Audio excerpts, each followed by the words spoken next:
सुनाओ, गोल्ड गिरा, सिल्वर गिरा, हेवन आया जमीन पर। Hi, this is Dev and watching today's diary. जिसकी इतनी बड़ाइयां, उसको ही घसीट दिया सड़क पर। अब देखिएगा हुआ क्या है कि गोल्ड की वजह से जो गिरावट आई है, गोल्ड के अंदर एक्चुअल में जो गिरावट आई है, सिल्वर के अंदर गिरावट आई है, उससे इंडियन इन्वेस्टर डरा हुआ होगा। ईटीएफ पर आपका कल ओपन में ही असर देखने को मिलेगा, क्योंकि इंडियन मार्केट जब 3:30 बजे बंद हुआ था, गोल्ड यहाँ पर 4% ही डाउन था।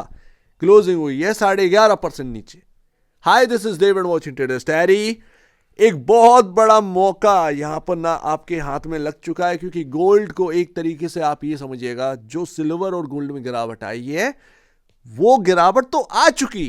अब बात करो कि क्या सपोर्ट है, क्या यहां से घूमेगा, रिवर्सल होगा। एंड यही बड़ी अपॉर्चुनिटी लेके आया ईटीएफ बायर्स के लिए, क्योंकि अगर आपने ईटीएफ बाय नहीं कर पाए थे तो आज की डेट में आपके सामने अपॉर्चुनिटी रखी हुई है टेबल पर। तो अभी देखते हैं कि क्या बदला है एंड क्या ऐसी बात है जो मैं आपके सामने रखने जा रहा हूं। सिल्वर अगर आप देखेंगे 31% नीचे, 31% नीचे। एंड ये सिर्फ एक खबर की वजह से। यहां पर हमारे सामने जो नए जो फेड चेयरमैन का नाम लिया है डोनाल्ड ट्रम्प ने, केविन वार्श। तो ये केविन वार्श जो है, उनके नाम की वजह से ये बड़ी गिरावट आई, क्योंकि बताया यार पोवेल से ज्यादा खतरनाक है, इन्फ्लेशन को लेकर बहुत सीरियस रहते हैं एंड मोर हॉकिश है पोवेल के कंपैरिजन। इनकी फर्स्ट पॉलिसी बहुत इंपॉर्टेंट होने वाली है। फर्स्ट पॉलिसी आपको काफी कुछ बताएगी कि कैसे है और इनके रवैया कैसा है। इस वजह से ये गोल्ड सिल्वर हमारे सामने देखने को मिला है टूटता हुआ। एंड यहां पर आपका जो है डोनाल्ड ट्रम्प ने जब नाम लिया ना, आप देखेंगे कि नाम लिया है पर अभी पॉलिसी नहीं आई है। केविन नहीं बोले, केविन जब बोलेंगे ना वो काफी इंपॉर्टेंट है। एंड वो डोनाल्ड ट्रम्प की तरफ से हैं, तो डोनाल्ड ट्रम्प शायद जो चाह रहे हैं वही करवा के मार। तो कभी कभार तो ऐसा लगता है कि ये सिर्फ और सिर्फ एक चाल है, एक गिरावट लाई गई बाई करने के लिए। बिकॉज ऑफ केविन जो है कहीं ना कहीं डोनाल्ड ट्रम्प की तरफ से ही बोल सकते हैं। एंड डोनाल्ड ट्रम्प को जो बुलवाना है वो मार्केट को लगता है एक बहुत जबरदस्त चीज, एंड उससे चीजें दौड़ती हैं। तो बस बात खत्म। यहां पर शायद वो खुद भी बाई करना चाह रहे हो या वगैरह वगैरह। ये सब कुछ एक स्ट्रेटजी होती है, तो ध्यान रखिएगा, कुछ भी हो सकता है, पॉसिबिलिटी है। क्योंकि कोई भी गोल्ड को प्रिडिक्ट नहीं कर पाया, कोई भी सिल्वर को प्रिडिक्ट नहीं कर पाया। एक्चुअल में सब बोलते रह गए 5 लाख, 6 लाख, 8 लाख। क्या किसी को पता था इतनी बड़ी गिरावट है? कुछ नहीं पता था भाई, किसी को कुछ नहीं पता। ये कुछ भी नहीं है। लेकिन है क्या, स्थिति को देखते हुए आप चार्ट को थोड़ा सा समझ सकते हैं, इससे ज़्यादा आप कुछ नहीं कर सकते हैं। ये जो कैंडलें बनी है सबसे बड़ी कैंडल है। एंड गोल्ड आ चुका है एक बहुत बड़ी रेंज में, जो कि मैं अभी डिस्कस किया, 4400 और 4500। आप सोच रहे होंगे ये 4400 4500 क्या है? ये 4400 4500 डॉलर की बात कर रहा हूं। $4700 का भाव चार्ट पर आ चुका है गोल्ड का। गोल्ड डॉलर की बात कर रहा हूं, डॉलर प्राइसेस में बात कर रहा हूं। वैसे एमसीएक्स पे आप कन्वर्ट कर लीजिए जो कुछ भी हो, बट आपके सामने ये। तो 4400 4500 ये हमारे सामने, ये रेंज काफी इंपॉर्टेंट है। एंड वो रेंज इतनी इंपॉर्टेंट है, वहीं पर आपका मूविंग एवरेज है 4400 पर। ये आपकी ग्रीन लाइन है ना, वहीं पर है। तो आपको एक एग्जांपल दिखाऊं, ये ग्रीन लाइन क्यों इंपॉर्टेंट है, ये मूविंग एवरेज 50 डेमा क्यों इंपॉर्टेंट है। बिकॉज ऑफ सिल्वर ने वहीं पर सपोर्ट लिया है। सिल्वर जितना भी गिरा हुआ था वहां से थोड़ा सा रिकवर किया। तो आप समझ रहे हैं ना, यही बात है, ये काफी इंपॉर्टेंट बात है। एंड इसको हमें समझना चाहिए। सिल्वर में क्या इंपॉर्टेंट है? सिल्वर में इंपॉर्टेंट है $73-75। तो ये जो भी प्राइसेस आ गए हैं ना, ये बाय रेंज का है। कल अगर मार्केट नीचे ओपन होता है एंड ये ईटीएफ्स आपके सामने और नीचे ओपन होते हैं, मान लीजिए 9% का और डिस्काउंट मिलता है किसी भी ईटीएफ के अंदर, तो ये बड़ी अपॉर्चुनिटी हो सकती है बाई की। मंडे के दिन जब मार्केट ओपन होगा, शायद हो सकता है आपके सामने और थोड़ा सा ईटीएफ देखने को मिले। तो ये दो दिन अगर आपको देखने को मिलेंगे गिरावट ज्यादा, अगर आपको ईटीएफ में देखने को मिले, यही सबसे बड़ी शायद अपॉर्चुनिटी हो सकती है जो लोग तलाश रहे थे। तो डरिए नहीं, घबराइए मत।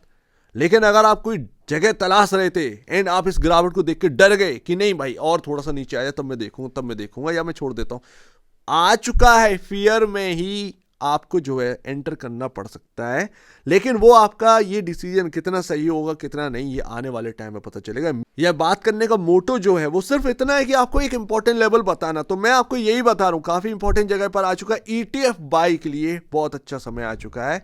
एंड मैं सजेस्ट नहीं कर रहा हूँ किसी ETF का नाम, मैं सिर्फ एक एग्जांपल के तौर पे बता रहा हूँ ताकि आपको थोड़ा समझ में आए। जैसे टाटा गोल्ड 9% नीचे, इसका हाई कितना है, इसका हाई हमारे सामने है 52 वीक हाई, ऑलमोस्ट 17.70, 17 रुपये 70 पैसे। अगर ये कल के दिन मेरे को यहाँ पर ना लमसम माफ करिएगा, कल अगर मुझे ये 14 रुपये 13 रुपये के आसपास देखने को मिलेगा, ये मेरे लिए बहुत अच्छी जगह होगी बाई करने की, क्योंकि गोल्ड एक इंपॉर्टेंट जगह पर आ चुका है, यहाँ से ज़्यादा लग नहीं रहा है टूटने का। अगर मुझे 14 रुपये में मिलता है तो ये इससे बढ़िया मेरे को क्या बात होगी, ठीक है ना। तो ये बात मैं बता रहा हूँ। फिर आपका जो भी ETF हो, तो वो मुझे टाटा गोल्ड का नाम लेकर सिर्फ और सिर्फ एक एग्जांपल के तौर पे मैं बता रहा हूँ, यही समय है। तो एक बार अगर और गिरावट मिल गई ना 10% की, तो वो बाय ऑन डिप बहुत बड़ा हो जाएगा। कहीं ना कहीं आपको ETF में जो जगह आप बनाने की सोच रहे थे वो मिल जाएगी। 12% आप देखिए टाटा सिल्वर, सिर्फ नाम दिखा रहा हूँ एग्जाम्पल के तौर पर। जो भी आपके ETF हो, जो कुछ भी हो, आपके पास खुद का ETF हो, वो गिरा हुआ हो, आपको एवरेज करने के लिए दौड़ रहे हो, एवरेज करने का समय आ चुका है। सिंपल सी बात है, $30.57 का इसका हाई कितना है, इसका हाई है ऑलमोस्ट यहां पर हमारे सामने 35। मान लीजिए कल ये मुझे 7% नीचे मिलता है, तो मेरे लिए एक अपॉर्चुनिटी होगी बाई करने की, बड़ी बाई करने की अपॉर्चुनिटी आ जाएगी, तो मैं बाई करूंगा। जैसे मुझे अपना कितना चाहिए, मेरे को अगर 1000 ETF शेयर्स बाई करने हैं, तो मैं 1000 की जगह 600 कर लूंगा, और उसके नेक्स्ट डे जब मंडे को ओपन होगा तो जाहिर सी बात है एक इंपॉर्टेंट जगह पर आ चुके, तो मैं फिर बाकी का बचा हुआ कर सकता हूं। फिर उसके बाद ऊपर वाले के ऊपर है, क्योंकि कोई प्रिडिक्ट नहीं कर सकता कितनी क्या गिरावट आनी है। क्या आप प्रिडिक्ट कर सकते हैं? नहीं कर सकते, लेकिन आप इतना देख सकते हैं कि हाँ भाई इतना जो गिरावट हुई है ना वो बहुत हो गई। ऐसा नहीं है कि सब चीज़ें जीरो हो जा रही हैं, सिंपल सी बात ही है। आप जो देखेंगे, जो समझ रहे हैं, वो अभी बस इतना है कि गोल्ड और सिल्वर जो है वो एक बहुत ही इंपॉर्टेंट जगह पर आ चुके हैं, प्लस अपने मूविंग एवरेज के आसपास आ चुके हैं, जो मूविंग एवरेज बहुत दूर रह गए थे, एक ही दिन में वो मूविंग एवरेज के पास आ चुके हैं। दैट्स वाई कि आप मूविंग एवरेज के आसपास खरीद रहे हो, इससे बढ़िया आपके पास और कुछ नहीं मौका रहेगा। ये बात यहां पर समझनी चाहिए। हम मूविंग एवरेज पर आ चुके हैं, ये इंपॉर्टेंट है।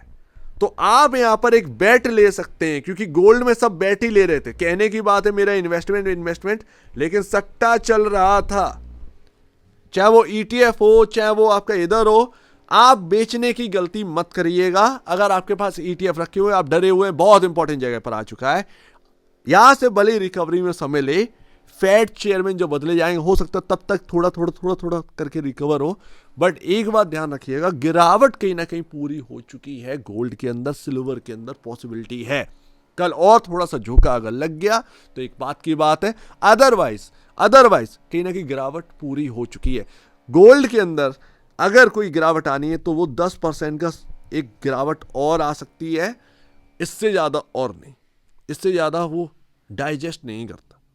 ध्यान रखिए, सिर्फ इतना ही रिस्क है, तो ध्यान रखिएगा। इसीलिए मैं कह रहा हूं ETF में मैंने क्या कहा कि कल जब ओपन होगा, क्योंकि हम 4% पर क्लोज हुए थे, गिरा कितना 11% जो रात को क्लोज हुआ गोल्ड का प्राइस, तो इसकी वजह से कहीं ना कहीं कल ETF जो है वो नीचे ही ओपन होंगे।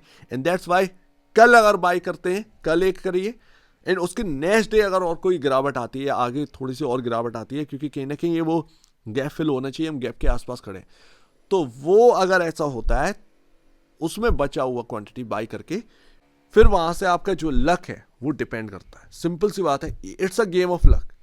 जिसने भी टॉप पर खरीदा होगा उसे नहीं पता होगा कि आज ये प्राइसेस इतने नीचे आ जाएंगे। जो एक टाइम पर खरीदा होगा उसे नहीं पता होगा कि गोल्ड इतना भी चला जाएगा, सिल्वर भी इतना चला जाएगा। ये चीज ही ऐसी, आप क्या फंडामेंटल लेके आओगे, तो साफ सी बात है। सो उम्मीद है काफी कुछ आपको समझ में आया होगा। मेला लग चुका है, और यहाँ पर अपने अपने हिसाब से देखिए किस तरीके से आपको बाइंग करनी है, किस ETF में आपको बाइंग करनी है। सो उम्मीद है काफी कुछ आपको समझ में आया होगा। एक बार निवेश से पहले या बेचने से पहले अपने ब्रोकर एडवाइस से जो सलाह लीजिएगा, खुद की स्टडी करेगा, उससे बेहतर कुछ भी नहीं है। खुद की स्टडी मस्ट है। तो अब दीजिए, वीडियो देखेंगे, बहुत धन्यवाद दोस्तों।